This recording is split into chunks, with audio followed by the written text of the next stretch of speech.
Hillary Clinton is a politician. Boy, she is studied at it. And she's got consultants, and they study the map. They know what states are coming up. They're not unaware of that. So after South Carolina, she gave a speech. And as we were covering it live on the Young Turks, I said this was actually the most moving part of the speech. Now, I'm going to show it to you in a second, but I need you to understand the context of it. So notice one prominent African-American who was killed she does not mention, okay? And I noticed it at the time as we were covering it live, okay? And then think about the states that are coming up. She just won in South Carolina with a huge percentage of the African-American vote. She's at that point about to head into Super Tuesday with a lot of southern states with huge African-American voters coming up. And then I'll tell you what was in her speech after Super Tuesday. But let's watch what was admittedly at the time a moving part of Hillary, in fact, the most moving part of Hillary Clinton's speech after South Carolina. Watch. I want to pay tribute to 5 extraordinary women who crisscrossed this state with me and for me. 5 mothers brought together by tragedy. Sabrina Fulton, mother of Trayvon Martin, shot and killed in Florida just for walking down the street. Lucy McBath, mother of Jordan Davis, shot and killed by someone who thought he was playing his music too loud in his car. Maria Hamilton, mother of Dontre, shot and killed by police in Milwaukee. Gwen Carr, mother of Eric Garner, choked to death after being stopped for selling loose cigarettes on the street. And Geneva Reed Veal, mother of Sandra Bland, who died in police custody in Texas.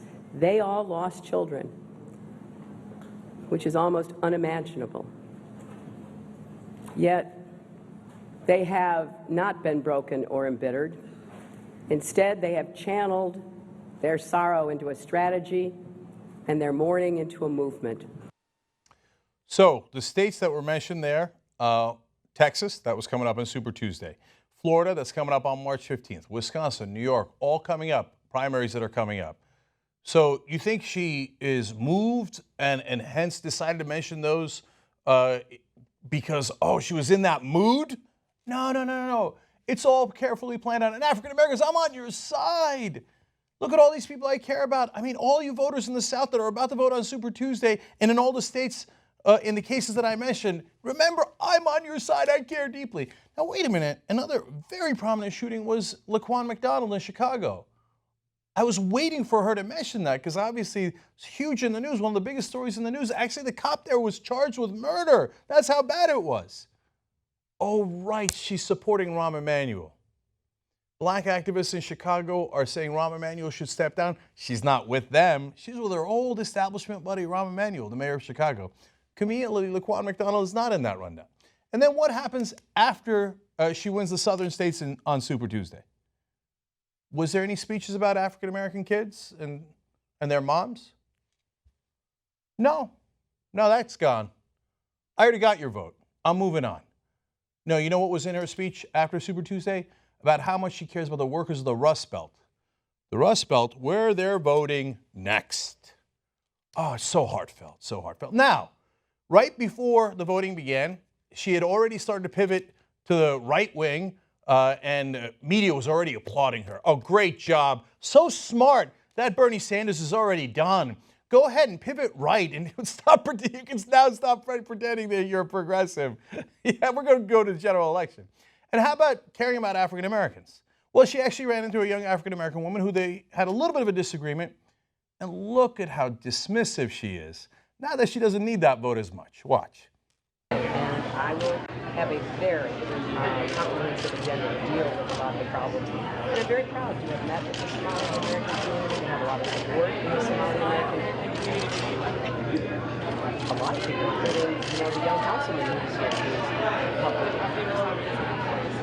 you know what, dear? You have a different opinion. He is a Somali American elected to the city council. I'm really proud of that. So, well, then why don't you go run for something then? I'm working for a Somali American. Well, good. Good luck to you. Why don't you go run for something then?